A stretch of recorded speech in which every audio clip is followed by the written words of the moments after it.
오늘은 프레드릭 동화를 나눠 보겠습니다. 프레드릭 이 작품은 레오 리오니에 의해서 완성되었습니다. 레오 리오니는 1910년에 태어나서 1999년에 돌아가셨습니다. 암스테르담에서 태어났고 어렸을 때부터 그림에 재능이 있었습니다. 리오니는 암스테르담 박물관에 걸려있는 거장들의 그림을 똑같이 그리며 놀기를 좋아했습니다. 제노바 대학에서 경제학 박사를 받고 직업으로 그래픽 아트를 하기 시작했고 1939년 미국으로 이주하고 나서 아트 디렉터로 본격적인 활동을 하기 시작했습니다. 레오 리오니는 1984년에 인스티튜트 오브 그래픽 아트 골드 메달을 수상하였고 어린이 작가로 디자이너로 조각가로 인정받았습니다. 프레드릭 이 작품은 칼대꽃 안어상을 받은 훌륭한 작품입니다. 지금부터 읽어보겠습니다. 소들이 풀을 뜯고 말들이 뛰노는 풀밭이 있었습니다. 그 풀밭을 따라 오래된 돌담이 쭉 둘러쳐져 있었습니다. 헛간과 곳간에서 가까운 이 돌담에는 수다쟁이 들쥐 가족의 보금자리가 있었습니다. 농부들이 이사를 가자 헛간은 버려지고 곳간은 텅 비었습니다. 겨울이 다가오자 작은 들쥐들은 옥수수와 나무 열매와 밀과 짚을 모으기 시작했습니다. 들쥐들은 밤낮 없이 열심히 일했습니다. 단 한 마리 프레드릭만 빼고 말입니다. 프레드릭, 넌 왜 일을 안 하니? 들쥐들이 물었습니다. 나도 일하고 있어. 난 춥고 어두운 겨울날들을 위해 햇살을 모으는 중이야. 프레드릭이 대답했습니다. 어느 날 들쥐들은 동구만이 앉아 풀밭을 내려다보고 있는 프레드릭을 보았습니다. 들쥐들은 또다시 물었습니다. 프레드릭, 지금은 뭐해? 색깔을 모으고 있어. 겨울엔 온통 잿빛이잖아. 프레드릭이 짤막하게 대답했습니다. 한 번은 프레드릭이 조는 듯이 보였습니다. 프레드릭, 너 꿈꾸고 있지? 들쥐들이 나무라듯 말했습니다. 그러나 프레드릭은 아니야, 난 지금 이야기를 모으고 있어. 기나긴 겨울엔 애기거리가 동이 나잖아 했습니다. 겨울이 되었습니다. 첫눈이 내리자 작은 들쥐 5마리는 돌담 틈새로 난 구멍으로 들어갔습니다. 처음엔 먹이가 아주 넉넉했습니다. 들쥐들은 바보 같은 늑대와 어리석은 고양이 얘기를 하며 지냈습니다.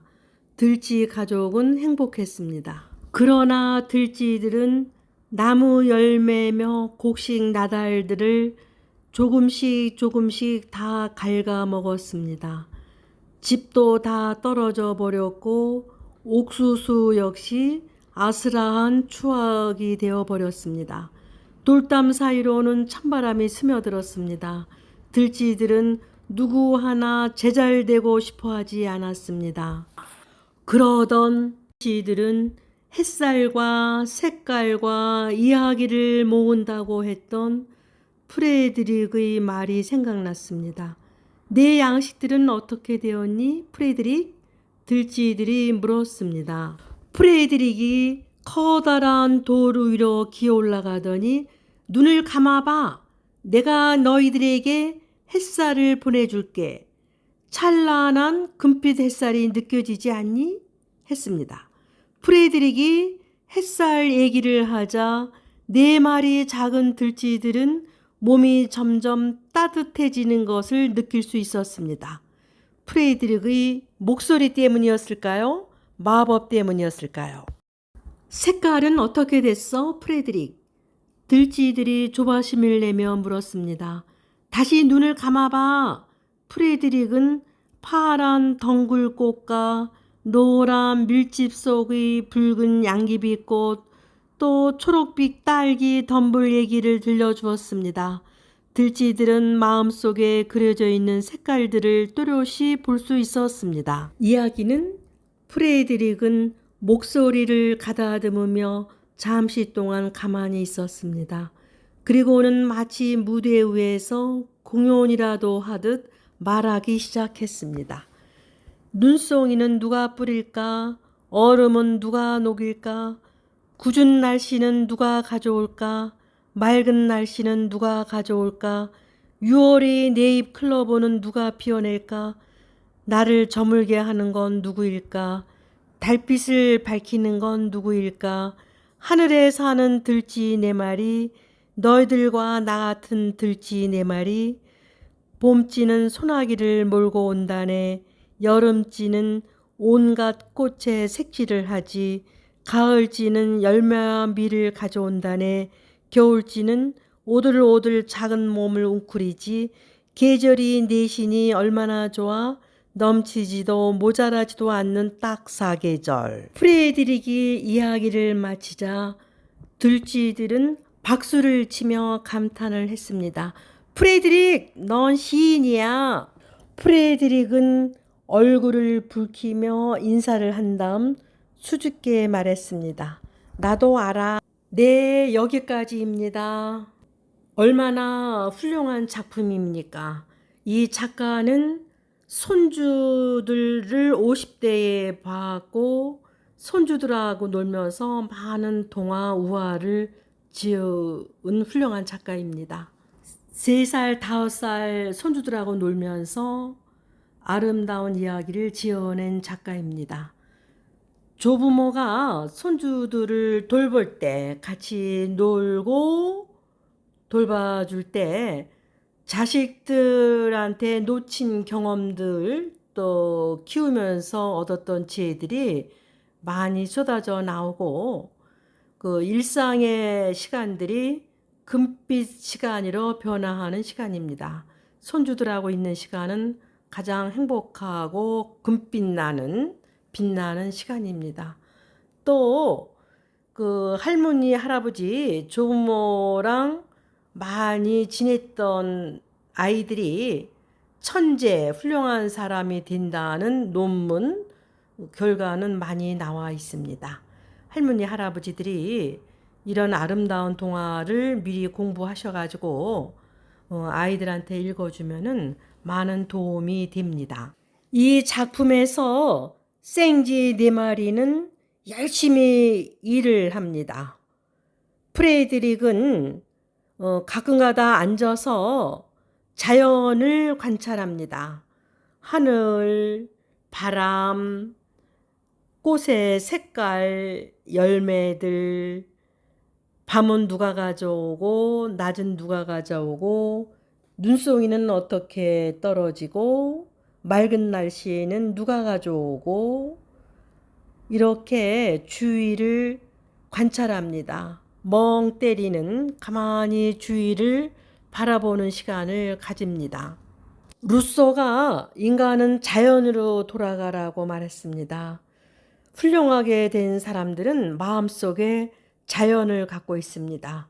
시골 출신들이 굉장히 많고요. 마음속에 그 훌륭한 자연, 산과 들, 개울을 건너서 학교 가던 장면, 솔방울을 따던 장면, 그 자연과 놀았던 경험들이 굉장히 많고 자연, 우리를 둘러싼 세상을 굉장히 아름답게 봅니다. 인생살이를 시인의 자세로 살고 예술가로서 삽니다. 훌륭하게 된 사람들은 마음속에 자연과 놀았던 경험이 굉장히 많고 시인, 상상력이 굉장히 풍부합니다. 이 작품에서 프레드릭은 금빛 햇살을 모읍니다. 또 색깔을 모읍니다. 꽃 색깔, 과일 색깔, 하늘 색깔, 땅 색깔, 온통 아름다운 색깔을 감상하고 모읍니다. 또 파란 덩쿨, 붉은 양귀비꽃, 그러면서 이야기를 만들어 나갑니다. 가을에는 열매가 맺고 겨울에는 눈송이가 내리고 춥고 또 여름에는 소나기가 내리고 얼마나 자연은 우리들에게 상상력을 개발해 줍니까? 요즘은 디지털 시대라서 아이들한테 핸드폰, 테레비로 영화 같은 거를 많이 보여줍니다. 그 디지털 핸드폰의 동영상이라든가 테레비의 만화 영화는 그냥 반질반질하고 금방 사라져요. 오락도 그렇고. 그런데 책은 반복해서 볼 수가 있고 손으로 잡을 수가 있고 상상력을 할 수가 있습니다. 그 디지털은 생각하는 기능을 마비시킵니다. 철학하는 자세, 시인, 예술 이런 거랑은 거리가 멉니다. 감각적이고 즉각 반응이 나와야 되고 전혀 두뇌 개발, 성격, 정서 개발에 전혀 도움이 안 됩니다. 그냥 동물이 주인이 준 먹이, 모이를 찾는 것처럼 그냥 즉각 반응을 해야 됩니다. 자라나는 유치원 아이들한테는 특히 디지털 핸드폰에서 나오는 만화 영화 이런 것들은 안 보여주는 것이 가장 바람직합니다. 가끔 가다가 이렇게 아이들을 가만히 쉬게 하고 자연과 교류하는 시간, 자연을 관찰하는 시간, 멍 때리고 가만히 있는 시간을 가끔 가다 갖는 것이 좋습니다. 부모들 중에서 특히 젊은 부모들 중에서 이러한 지식이 없는 엄마들, 무식하고 천박한 엄마들, 엄마가 되는 준비가 안 된 엄마들은 귀찮으니까 만화 영화나 핸드폰으로 그 어린이들한테 들려주고 그거를 즉각 보게 해요. 시간은 때우지만 아이들 정서, 성격 개발, 지능 개발에 전혀 도움이 안 됩니다. 너무 디지털, 그 딱딱하고 즉각 반응하는 영상 매체에 너무 접근하면은 아이들이 즉각 만족을 못 얻으면은 화를 내고 폭력을 행사합니다. 요즘 신문지상에서도 많이 보면은 20살 넘어서 지 맘대로 안 되면은 데이트하다가 상대방을 죽이거나 쉽게 자살하는 사람들이 있습니다. 아이들을 키울 때 공부하다가 힘들면 주위 하늘을 감상하고 주위 땅, 나무, 꽃나무 감상하고 자연과 대화하는 그런 시간을 갖게 하는 것이 좋습니다. 그래서 인생을 예술가, 시인, 철학하는 자세로 가질 때 자기 인생에 힘든 일이 있을 때 즉각 만족이 안 오고 성공이 안 올 때 다시 그것을 참고 견디면서 자기 길을 꾸준하게 갈 수가 있습니다. 인생 사는 거는 굉장히 어렵습니다. 어렸을 때부터 특히 유치원 3살 버릇은 8까지 갑니다. 엄마들이 굉장히 지혜로워야 됩니다. 요즘같이 엄마들이 자기 직업도 갖고 또 육아도 해야 되니까 굉장히 힘들어요. 그러니까 굉장히 부지런해야 되고 이런 아이들을 영재교육 잘 키우는 지식을 엄마들이 배워야 됩니다. 옛날에는 아이들 교육, 현모양처가 인생의 목표라고 하는 시대가 있었습니다. 지금은 그런 시대가 아닙니다. 자기 일을 하면서 아이를 키우고 옆에서 돌보고 친구처럼 인생의 동반자가 되는 것입니다. 아이들을 키울 때, 아이들을 공부할 때, 자녀 교육을 할 때 가끔 가다가 하루에 30분 정도 오다 가다 유치원 의자에 놀이터 의자에 앉아서 하늘, 낙엽 떨어지는 거, 꽃잎 이런 것을 감상하고 서로 나누면 아이가 자기 이야기, 자기 스토리를 만들어낼 수가 있습니다. 네, 오늘은 여기까지입니다. 여러분들도 이 작품을 여러 번 읽어서 한번 생활에 실천해 보세요.